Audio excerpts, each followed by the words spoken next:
चलिए आज अपन स्टार्ट करते नया टॉपिक है अपना elasticity of demand.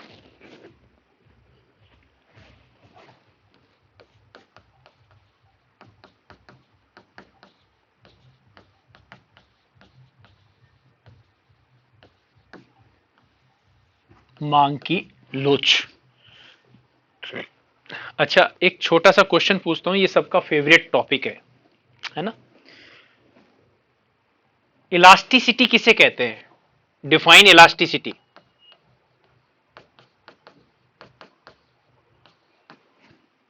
Define elasticity कोई बताए, जिसको भी आती है।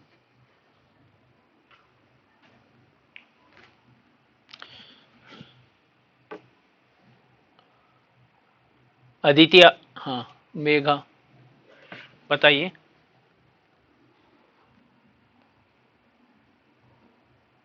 इलास्टिसिटी।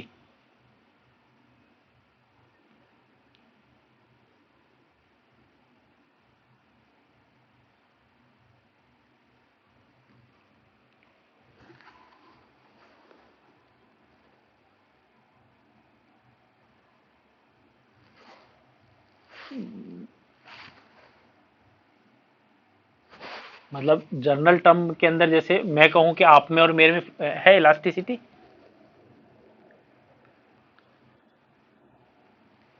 नहीं, क्यों नहीं कह सकते? हाँ,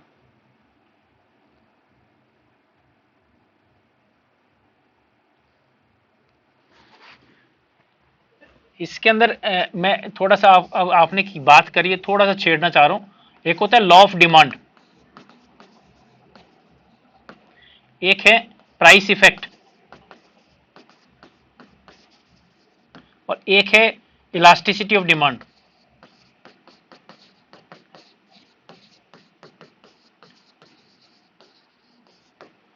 और इसके अंदर जो फंक्शन यूज करते हैं वो यही यूज करते हैं।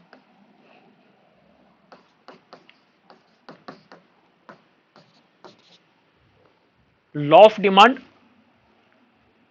प्राइस इफेक्ट और इलास्टिसिटी ऑफ डिमांड, तीनों में डिफरेंस क्या है?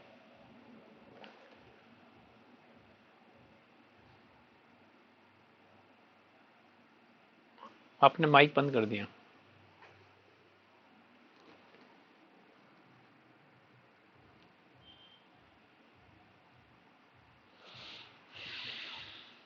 मेघा,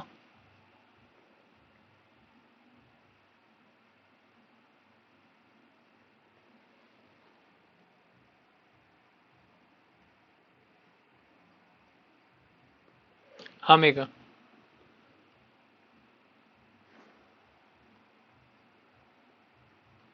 तीनों में डिफरेंस क्या है?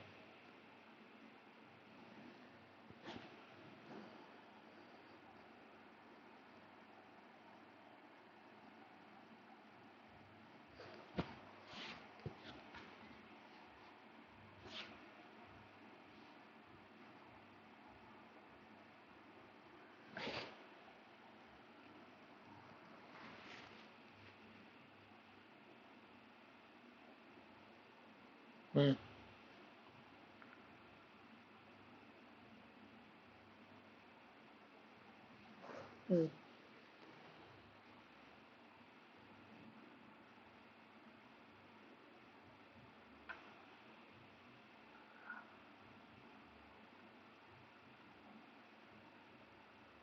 और प्राइस इफेक्ट में?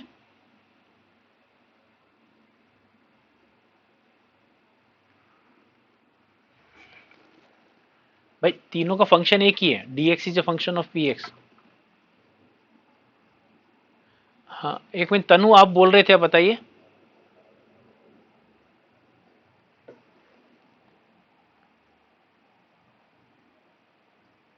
तनु, आपने हैंड रेज किया था।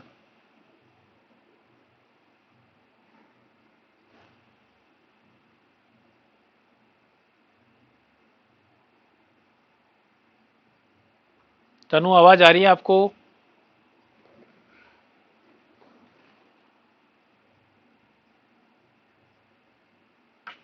और अदिति आप बताएं।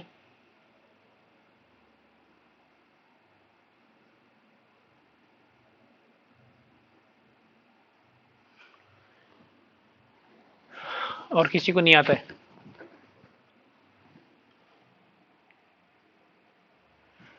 हाँ अदिति।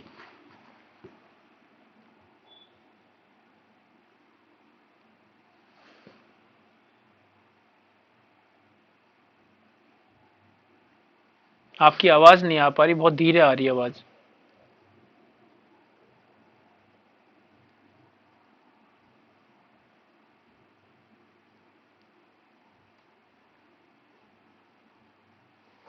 ईयरफोन यूज कर रहे हो आप? आपकी आवाज नहीं आ रही। हर्षिता आप बताओ।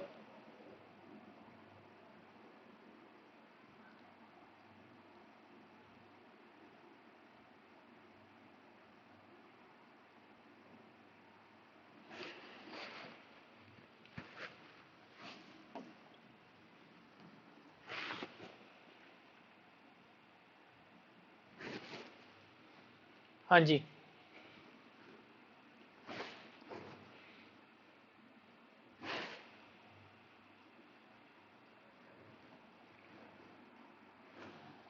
हाँ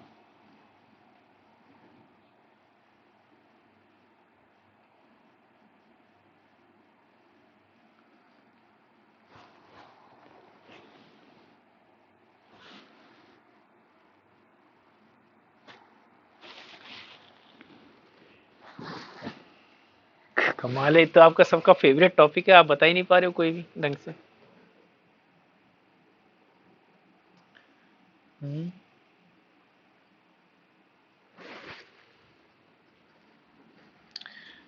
प्राइस एब्सोल्यूट चेंज को बताता है। ये absolute change in quantity and demand and price. Elasticity of demand बताता है रिलेटिव, और ये बताता है सिर्फ डायरेक्शन। ये क्वालिटेटिव एस्पेक्ट है, क्वालिटेटिव गुणात्मक। ये है क्वांटिटेटिव मात्रात्मक। ये सापेक्ष परिवर्तन को बताता है, ये निरपेक्ष परिवर्तन को बताता है, और ये केवल और केवल डायरेक्शन बताता है कि प्राइस में और क्वांटिटी डिमांड में पॉजिटिव डायरेक्शन है, रिलेशनशिप है या negative. Only show the positive and negative relationship. ये सिर्फ एब्सोल्यूट चेंज को बताता है। इसको बोलते हैं क्या? एब्सोल्यूट चेंज, यानी निरपेक्ष परिवर्तन को बताता है। ये जो है सापेक्ष परिवर्तन को बताता है, सिर्फ सापेक्ष परिवर्तन होता है, और चीजों में एक ही चीज होता है। ठीक है, बहुत छोटा सा कॉमन चीज थी। अब इलास्टिसिटी के अंदर क्या होता है? इलास्टिसिटी जो है, सपोज कीजिए y is a function of x है। ठीक है, ये आप जानते हैं इकोनॉमिक्स के अंदर क्या होता है? इंडिपेंडेंट वेरिएबल होता है। इंडिपेंडेंट वेरिएबल, और ये आपके पास क्या होता है? Dependent variable.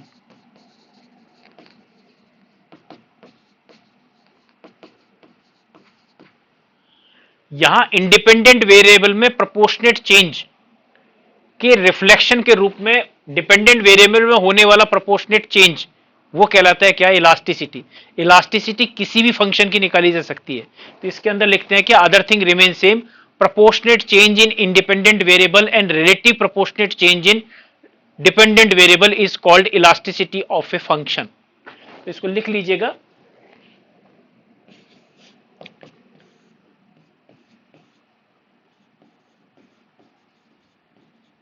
Percentage change in independent variable, और यहां है percentage change in dependent variable. लिखेंगे other thing remain same, proportionate change in independent variable and proportionate change in independent variable and relative proportionate change in dependent variable is called elasticity of a function। elasticity of a function लिखेंगे अन्य बातों के समान रहने पर स्वतंत्र चल राशि में आनुपातिक परिवर्तन के परिणाम स्वरूप स्वतंत्र चल राशि में आनुपातिक परिवर्तन के परिणाम स्वरूप आश्रित चल राशि में होने वाला आनुपातिक परिवर्तन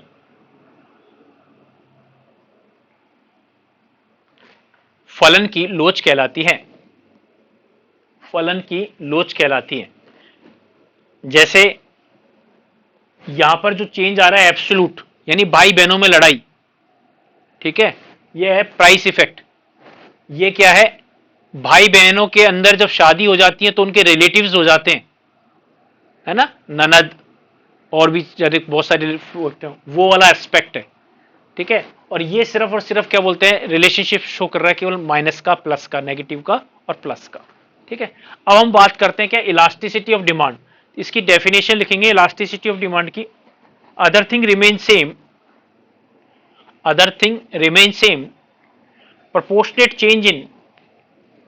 proportionate change in price and relative proportionate change in quantity of demand. Relative proportionate change in quantity of demand is called elasticity of demand. Elasticity of demand.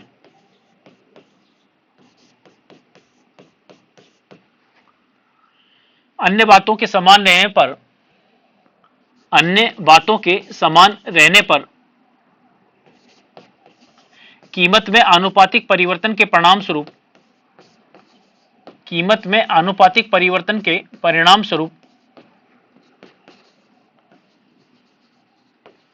मांग की मात्रा में होने वाला आनुपातिक परिवर्तन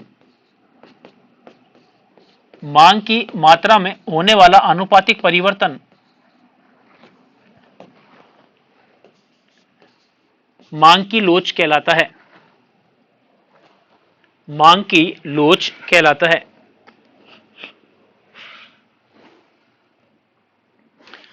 तो इलास्टिसिटी ऑफ डिमांड को जो नॉर्मल वे में लिखते हैं delta Q upon delta P, delta P upon delta P, तो इसको P upon Q, delta Q upon delta P, ये आपने पढ़ा हुआ है। सिंपल डिफरेंशिएशन में अपन ऐसे लिखते हैं P upon Q D Q upon DP. Log की फॉर्म में इसका फार्मूला होता है differentiation log Q with respect to differentiation log P, और एक फार्मूला होता है P upon Q 1 upon slope. तो ये अपन सिंपल इलास्टिसिटी की अगर हम बात कर रहे हैं, ठीक है। किसी को डाउट है इसके अंदर?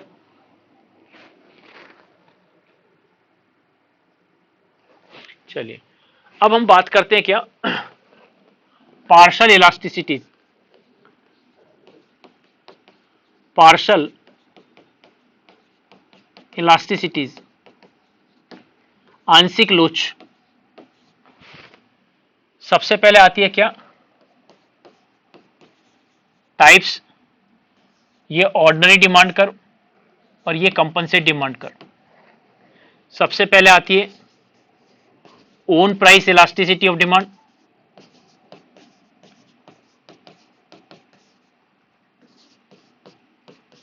मांग की निजी कीमत लोच, इसके अंदर आते E11 एंड E22। यह है Xi11 एंड Xi22।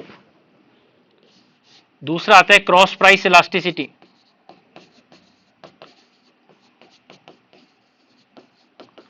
तिरछी कीमत लोच।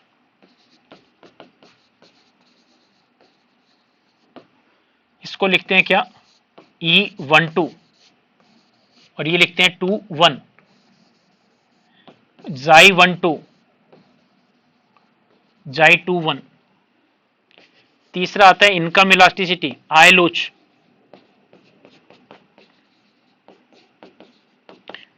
आय लोच, इसको लिखते हैं ईटा 1 और ईटा 2। यहां क्या होती है, एब्सेंस होता है, क्योंकि हम इनकम को क्या कर देते हैं, कंपनसेट कर देते हैं। तो कंपनसेट डिमांड कर्व के अंदर जो इनकम इलास्टिसिटी नहीं होती है, इसको बोलते हैं क्या, ईटा, और ये है जाई। ये है क्या, जाई। अच्छा, इसके अंदर भी अगर जैसे अपन ने इसके अंदर यहाँ पे जैसे E12 लिखा हुआ है, तो ये फर्स्ट वन किसको शो करता है, डिमांड को, और सेकंड जो है ये किसको करता है, प्राइस को, किसको करता है, प्राइस को।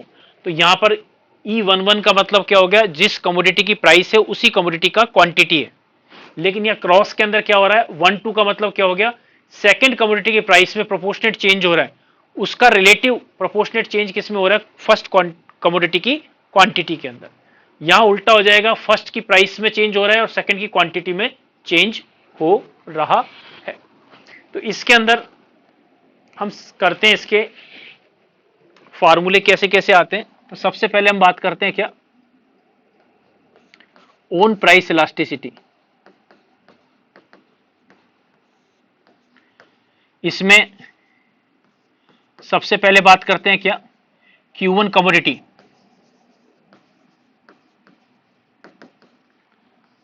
तो इसका फार्मूला है E11। तो ये होगा क्या, P1 upon Q1, partial differentiation Q1 with respect to P1,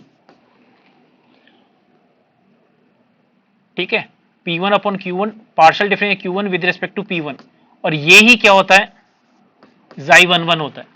यानी ऑर्डिनरी में और कंपनसेट के अंदर फार्मूला सेम है, ठीक है। एक मिनट, इसका फार्मूला एक और लिख देता हूं, partial differentiation log Q1 log P1, और ये एक जैसा होता है। दूसरी तरह से इसके अंदर बात की हमने Q2 कमोडिटी के लिए, तो ये आपके पास है E22 proportionate change in price of second commodity and relative proportionate change in quantity of second commodity, या इसको अपन ऐसे कहते हैं log Q2 log P2 Xi22। इसके अंदर भी आपको ये मालूम होगा, आपने पढ़ा हुआ है,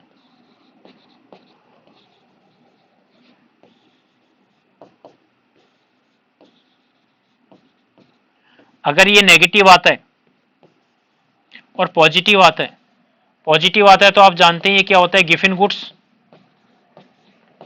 और नेगेटिव आता है तो क्या बोलते हैं इसको, नॉर्मल गुड्स, सामान्य वस्तु।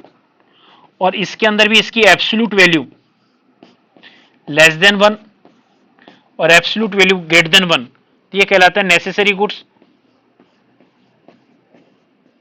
नेसेसरी गुड्स, और ये कहलाता है क्या, luxury goods.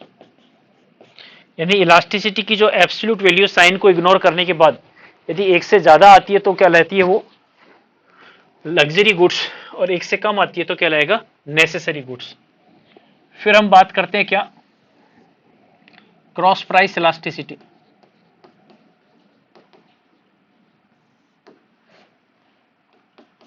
Cross price elasticity के अंदर भी सबसे पहले हम बात करें Q1 कमोडिटी। तो Q1 कमोडिटी के अंदर ये आएगा 1-2 price of second commodity, quantity of first commodity,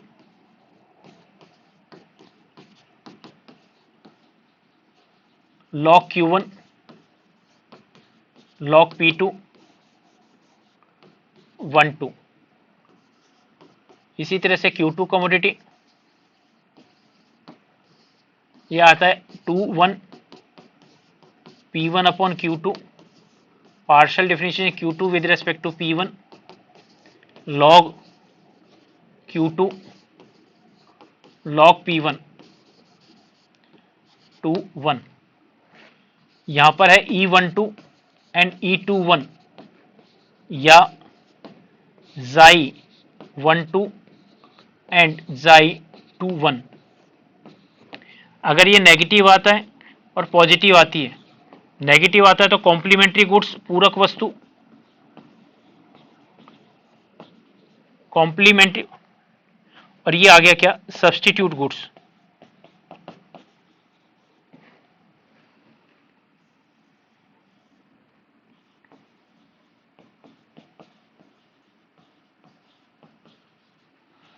substitute goods, यदि तिरछी कीमत लोच या क्रॉस प्राइस इलास्टिसिटी यदि नेगेटिव आती है तो उसके अंदर कॉम्प्लीमेंट्री गुड्स होती है, पॉजिटिव आती है तो सब्स्टिट्यूट गुड्स होती है।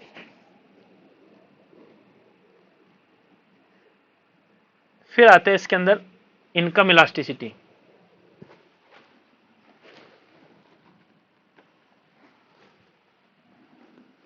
थर्ड आता है इसके अंदर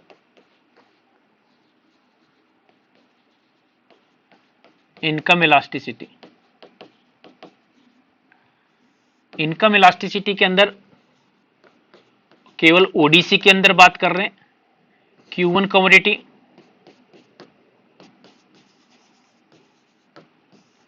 तो इसको लिखते हैं eta 1 y upon Q1 partial differentiation Q1 with respect to y log Q1 with respect to log y। इसी तरह से Q2 कमोडिटी तो ये आएगा eta 2 y upon Q2 with respect to y log Q2 log y। फिर आता है B compensate demand curve. In compensate demand curve income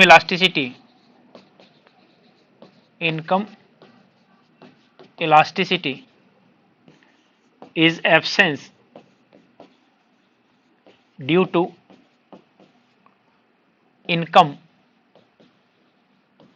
compensated। यानी यहां पर क्या होता है डेल्टा वाई या डेल वाई या डी वाई जो है वो 0 होता है। ये कई बार पूछ लेते हैं 2 मार्क्स के अंदर कि कंपनसेट डिमांड कर्व के अंदर इलास्टिसिटी जो है कैलकुलेट क्यों नहीं होती है। अब इसके अंदर इन सबको अपन ने कर दिया है तो इसका भी चार्ट बनाएंगे और चार्ट जरूर रखना ध्यान, क्योंकि ये नेचर को बताता है। किसको बताता है? नेचर को। नेगेटिव है यदि पॉजिटिव है, नेगेटिव है तो क्या होगा इंफीरियर गुड्स घटिया वस्तु और ये है आपके पास क्या नॉर्मल गुड्स। इसके अंदर भी यदि इसकी वैल्यू जो है लेस देन 1 है ग्रेटर देन 1 है तो नेसेसरी गुड्स और ये है आपके पास क्या लग्जरी गुड्स। तो ये मैंने आपको इलास्टिसिटी के फार्मूले लिखे हैं, ठीक है। अब इनके अंदर जो अपन ने जो डिमांड कर्व्स निकाले हैं उनकी इलास्टिसिटी को फाइंड आउट करना है। तो वहां पर क्या बोलता है 2 मार्क्स का या 4 मार्क्स का उसी क्वेश्चन के अंदर पूछ लेते हैं। तो मैंने ये क्वेश्चन लिया था, फर्स्ट क्वेश्चन था U is equal to Q1 Q2। तो आपको उन क्वेश्चंस का क्या करना है सिर्फ डिमांड कर्व उठाना है यहां से। तो इसका जो ओडीसी आया था वो आया था क्या Q1 is equal to y अपॉन 2P1 और Q2 इज इक्वल टू था y upon 2P2। Both side log ले लेंगे, log Q1 ऊपर वाले को log y और नीचे जो आएगा उनको सबको माइनस में लिखना है log 2 माइनस log P1। अब यहां पे हमारे पास है E11 तो partial differentiation log Q1 with respect to log P1 तो ये आएगा माइनस का 1, वो क्या होगा नेगेटिव, तो ये आएगा नॉर्मल गुड्स, ठीक है। फिर हमने निकाला income elasticity partial differentiation log Q1 with respect to log y तो क्या आएगा 1, वो पॉजिटिव है तो भी क्या बोलते हैं इनकम के अकॉर्डिंग भी क्या बोलते हैं ये नॉर्मल गुड्स। इसी तरह से आपने इसका करेंगे सेकंड का, तो इसमें भी लॉग लिया आपने, यह आएगा log Q2 is equal to log y minus log 2 minus log P2। तो आपने निकाला E22, यह आएगा क्या log Q2 with respect to log P2 तो आएगा माइनस का 1 नॉर्मल गुड्स। और आपने निकाला eta 2 partial differentiation log Q2 with respect to log y तो क्या आएगा प्लस का 1 तो आएगा नॉर्मल गुड्स। इसी तरह से इसका CDC जो निकाला था वो ये था Q1 is equal to P2 upon P1 U bar और इसका जो सेकंड कमोडिटी का था Q2 is function of P1 upon P2 U bar. तो इसको लॉग फॉर्म में लिखेंगे तो क्या आएगा, लॉग Q1, ये पूरी होल पावर है तो इसके आगे आप लिखेंगे 1/2 और ब्रैकेट लगाएंगे log P2 plus log U बार माइनस log P1। अब निकाला आपने xi11 log Q1 का किया आपने log P1 का, तो P1 का रेस्पेक्ट में माइनस आएगा, माइनस इससे मल्टीप्लाई होगा तो कितना आएगा, -1/2 लेस देन, तो क्या आएगा ये नॉर्मल और एक से कम है तो क्या आएगा नेसेसरी। और इसके अंदर आपने क्रॉस निकाला E12, तो लॉग क्वांटिटी तो Q1 की है और प्राइस यहां पे P2 ले लिया, P2 तो ये आएगा प्लस का 1 प्लस का हाफ। अगर ये क्रॉस प्राइस इलास्टिसिटी प्लस में आती है तो गुड्स कौन से हो जाते हैं, सब्स्टिट्यूट। इसका नेचर जरूर लिखना है, अगर आप नेचर नहीं लिखेंगे तो वो आपके मार्क्स कम आएंगे, और मार्क्स कम लाना चाह रहे हैं तो फिर कोई दिक्कत नहीं है। कई बार क्या होता है बच्चे मेंटेन करने के चक्कर में मार्क्स बराबर से लेके आते हैं, क्योंकि ज़्यादा लाना भी क्या होता है कई बार ख़राब हो जाता है, ओवर कॉन्फिडेंस आ जाता है। तो E21 करेंगे तो ये आएगा क्या, log Q2 with respect to log P2, तो Q2 का P2 से करेंगे तो माइनस का हाफ, ये आ गया नॉर्मल एंड नेसेसरी। और इसी तरह से आपने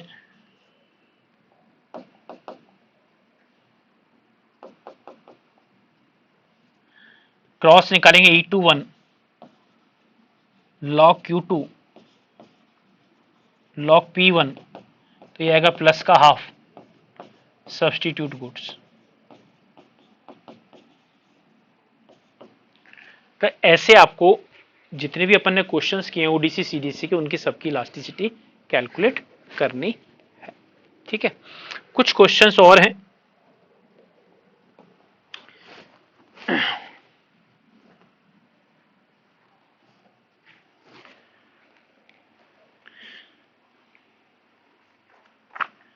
जैसे आप लोगों के फर्स्ट ईयर में क्वेश्चंस आए हुए हैं ऐसे,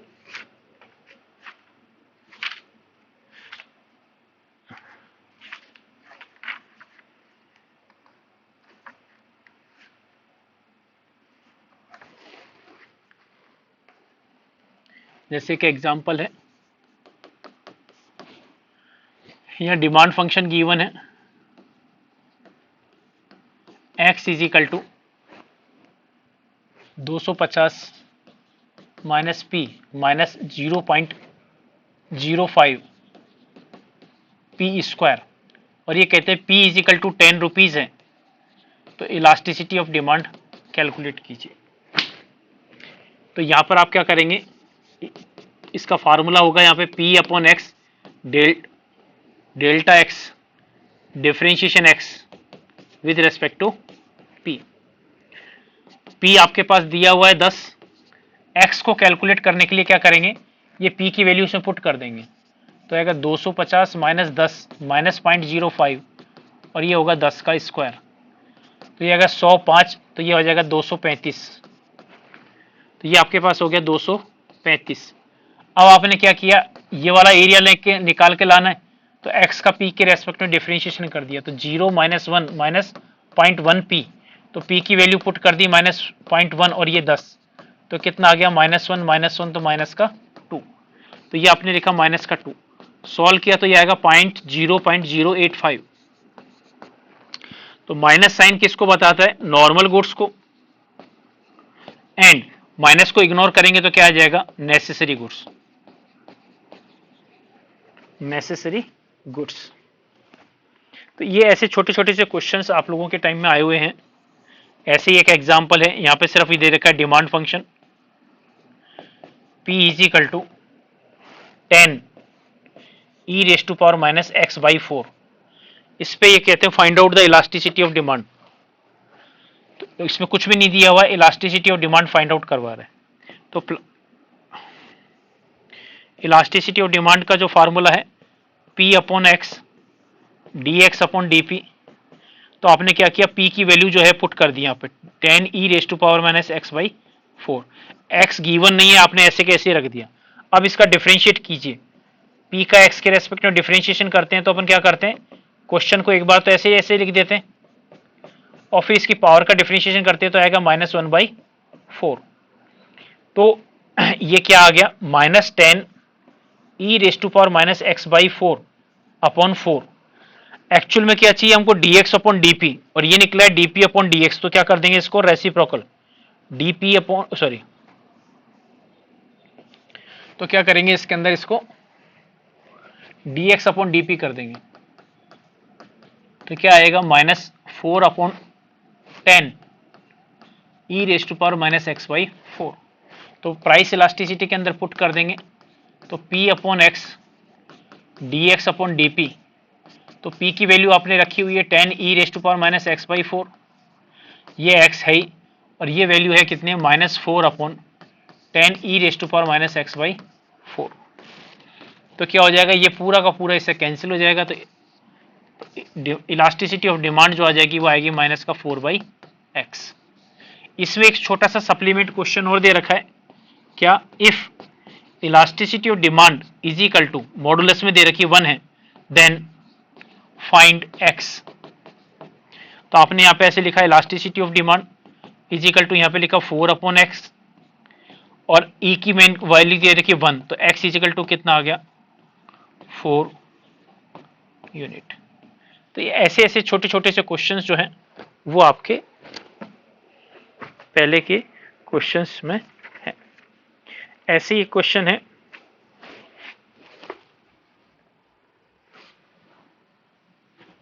एक एग्जांपल है, x is equal to demand function दे रखा है, x is equal to K P raise to power minus सी।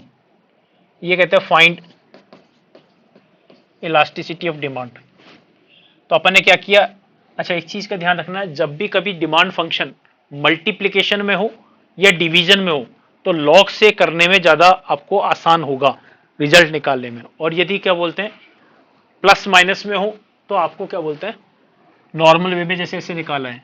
जैसे इसके अंदर अपने लॉग ले लिया, log x is equal to क्या आएगा, लॉग के माइनस सी लॉग पी।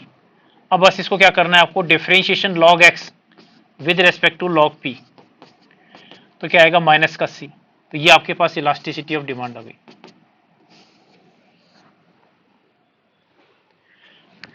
एक क्वेश्चन और है, काफी सारे कर दिए मैंने, यह के अपॉन पी। तो यहां पे भी अपन क्या करेंगे, डिवीजन में है तो यहां आ गया लॉग एक्स, ये हो गया लॉग के, और ये हो गया क्या लॉग पी। तो यहां पे अपन ने इलास्टिसिटी निकाला differentiation log x with respect to log p, तो क्या आएगा -1।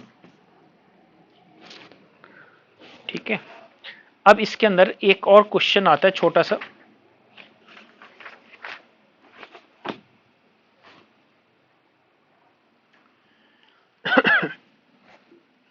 एक और क्वेश्चन है, नेचर ऑफ गुड्स। सपोज कोई फंक्शन डिमांड फंक्शन दिया हुआ है x1 is equal to P1 comma P2, और दूसरा डिमांड फंक्शन दिया हुआ है x2 is a function of P1 P2। ठीक है। तो अगर गुड्स क्या है कॉम्पिटिटिव है, कॉम्पिटिटिव और सब्स्टिट्यूट है, पूरक या क्या बोलते हैं प्रतियोगी, गुड्स क्या है पूरक या प्रतियोगी, तो ये कंडीशन फुलफिल होंगी, x1 का P1 के रेस्पेक्ट में नेगेटिव और x2 का P1 के रेस्पेक्ट में पॉजिटिव। इसी तरह से x2 का P2 के रेस्पेक्ट में नेगेटिव और x1 का P2 के रेस्पेक्ट में पॉजिटिव। यानी क्या कि ओन से मतलब जिसकी प्राइस उसकी क्वांटिटी, जिसकी प्राइस उसकी क्वांटिटी, तो नेगेटिव, और तिरछा यानी क्रॉस जो कर रहे हैं वो पॉजिटिव आ रहा है, तो दोनों गुड्स जो होंगे x1 x2 क्या होंगे कॉम्प्लीमेंट्री होंगे, सॉरी कॉम्पिटिटिव होंगे या सब्स्टिट्यूट होंगे। सेकंड आता है क्या कॉम्प्लीमेंट्री, कॉम्प्लीमेंट्री गुड्स या इसको बोलते हैं डिपेंडेंट गुड्स, डिपेंडेंट्स गुड्स। तो उसके अंदर जो कंडीशन होगी वो होगी x1 with respect to p1, x2 with respect to p2, इसी तरह से x2 with respect to p2, p1, और ये आएगा क्या x1 with respect to p2। तो क्या कहेगा, सॉरी, तो कहेंगे क्या, बोथ गुड्स आर कॉम्प्लीमेंट्री। तो इसके ऊपर एक क्वेश्चन देखिएगा, ऐसे क्वेश्चन आता है इसके ऊपर 2 मार्क्स वाले क्वेश्चंस में आता है, x1 is equal to 10 minus p1 minus plus 2p2, और दूसरा डिमांड फंक्शन दे रखा है x2 is equal to 5 plus 2p1 minus p2। तो इसके अंदर निकाला अपन ने partial differentiation x1 with respect to p1, तो आएगा माइनस का 1। उसी तरह से हमने क्या किया, x2 का किया p2 के रेस्पेक्ट में, तो क्या आएगा माइनस का 1। इसी तरह से यहाँ पे हमने किया x2 का p1 के रेस्पेक्ट में क्रॉस, x2 का p1 के रेस्पेक्ट में किया तो क्या आएगा प्लस का 2, और इसी तरह से x1 का p2 के रेस्पेक्ट में किया, x1 का p2 के रेस्पेक्ट में किया तो क्या आएगा 2। तो क्या हो गया, ये वाली कंडीशन फुलफिल होगी फर्स्ट वाली, तो कहेंगे both x1 and x2 are substitute goods.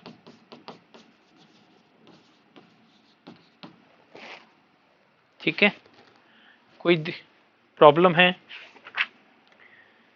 आज के ज़्यादा क्वेश्चन मैं ही कर रहा हूँ, क्योंकि फिर बाद में क्या मेरे को ही करने पड़ेंगे, इसलिए क्या बोलते हैं मैं ज़्यादा क्वेश्चन अटेम्प्ट कर रहा हूँ। तो उससे क्या होगा, टाइम बचेगा,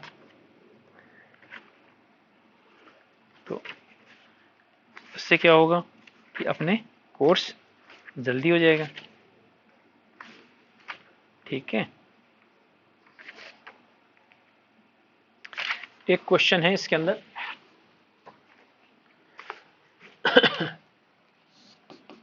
ये क्वेश्चन जो मैं कर रहा हूँ ना, ये एग्जाम में आए हुए हैं, है ना, थोड़ा सा ध्यान रखना है ना। एक डिमांड फंक्शन दिया हुआ है, ये है qx is equal to 950 minus 2px plus 0.02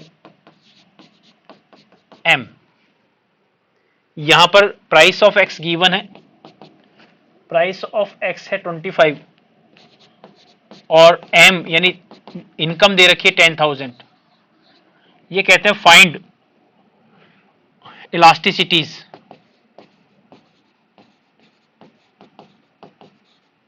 तो सबसे पहले हमने निकाला इसके अंदर own elasticity, own price elasticity. Own price elasticity यानी EXX यानी price of x upon quantity of x, partial differentiation quantity of x with respect to px।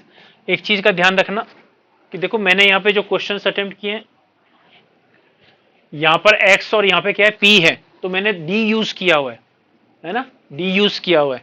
अब यहाँ पे क्या हो रहा है कि इधर की तरफ 2 वेरिएबल्स हैं px और m, तो मैं यहाँ लिख रहा हूँ डेल। इस चीज का ध्यान रखना, ये बहुत बेसिक है, आंसर बिल्कुल सेम मिलेगा चाहे d लगाओ चाहे डेल लगाओ, लेकिन यहां पर आपकी क्वालिटी चेक होगी कि आपको नॉलेज है पार्शियल की या डिफरेंस की, है ना। तो यहां पर आपने क्या किया, qx को फाइंड आउट किया, तो इसमें पुट कर दिया 950 माइनस 2 इंटू 25 प्लस 0.02 10,000। तो ये हो गया 950 माइनस 50 और ये हो जाएगा कितना 200, तो ये आ जाएगा कितना 1100 1100। तो यहाँ आपने देखा px जो है वो कितना है 25, क्वांटिटी कितनी है 1100। अब qx का px के रेस्पेक्ट में डिफरेंशिएट कर दिया तो माइनस का 2 आ गया, तो ये हो गया कितना 50 अपॉन 1100। तो ये आ जाएगा क्या 50 डिवाइडेड बाई 1100, तो माइनस 0.045। तो गुड्स क्या है नॉर्मल एंड नेसेसरी। चार्ट का बिल्कुल ध्यान रखना है। फिर आपने निकाला इनकम इलास्टिसिटी, तो ये आपके पास हो जाएगा क्या वाई अपॉन वाई नहीं, यहाँ पे एम है, M upon Q X, partial differentiation Q X with respect to M. तो एम दे रखा है इन्होंने 10,000 और क्यू एक्स से कितना 1100, और क्यू एक्स का इससे किया तो कितना आएगा 0.02, तो क्या आएगा 200 अपॉन 1100, तो क्या हो जाएगा 2 अपॉन 11, 2 डिवाइडेड बाई 11, तो 0.18, 0.18, तो क्या आ गया गुड्स नॉर्मल एंड नेसेसरी।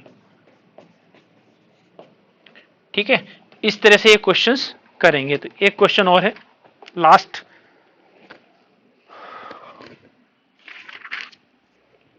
तो आज आपको ज्यादा होमवर्क नहीं मिलेगा। यहां पर एक टी डिमांड कर्व दे रखा है, चाय का मांग वक्र।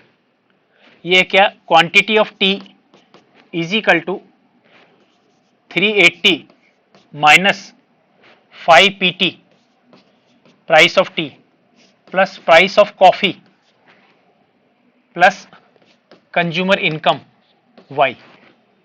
यहां पर इन्होंने प्राइस ऑफ टी दे रखी है, महंगी है 20 रुपए की, और कॉफी सस्ती है यहाँ की 10 रुपए की, और कंज्यूमर की इनकम जो है वो 1000 रुपए है। ये कहता है फाइंड आउट द ऑल इलास्टिसिटीज।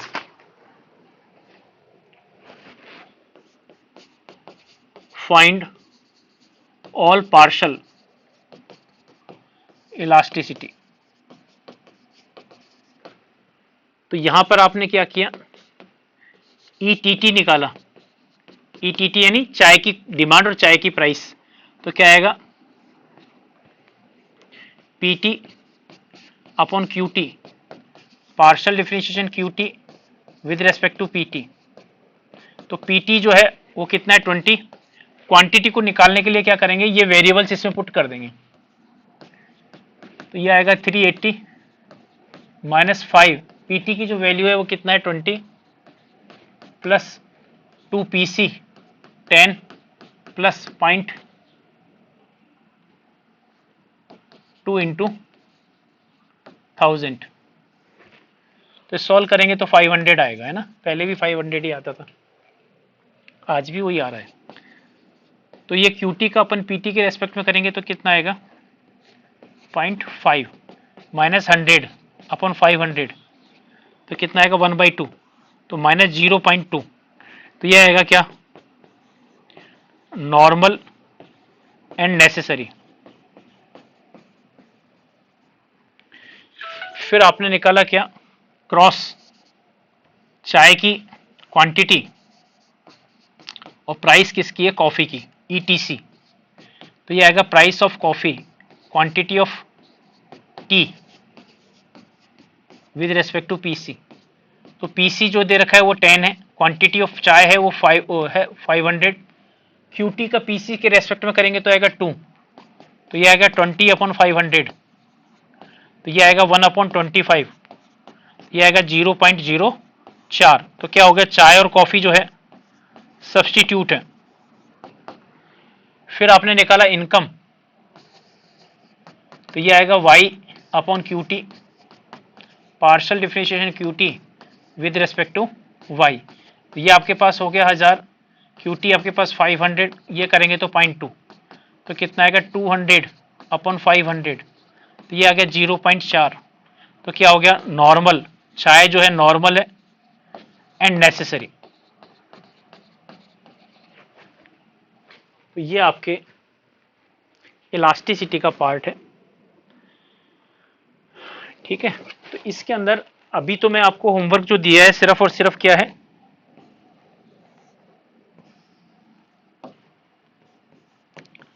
कि ऑल ODC एंड CDCs,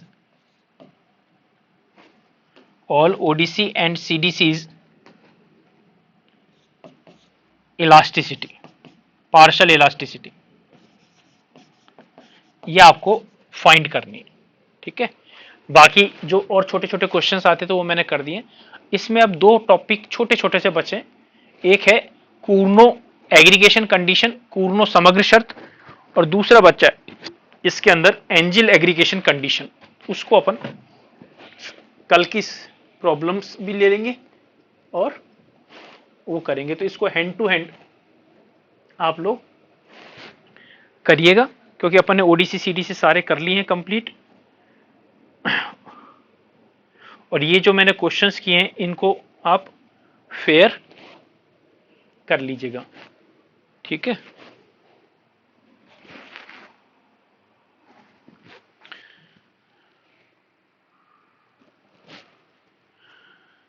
तो कल अपना ये टॉपिक हो जाएगा कंप्लीट।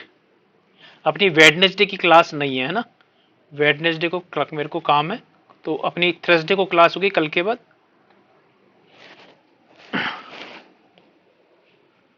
और थर्सडे को अपन लेंगे इनकम एंड लेजर टॉपिक, या लेबर सप्लाई कर भी बोलते हैं उसको।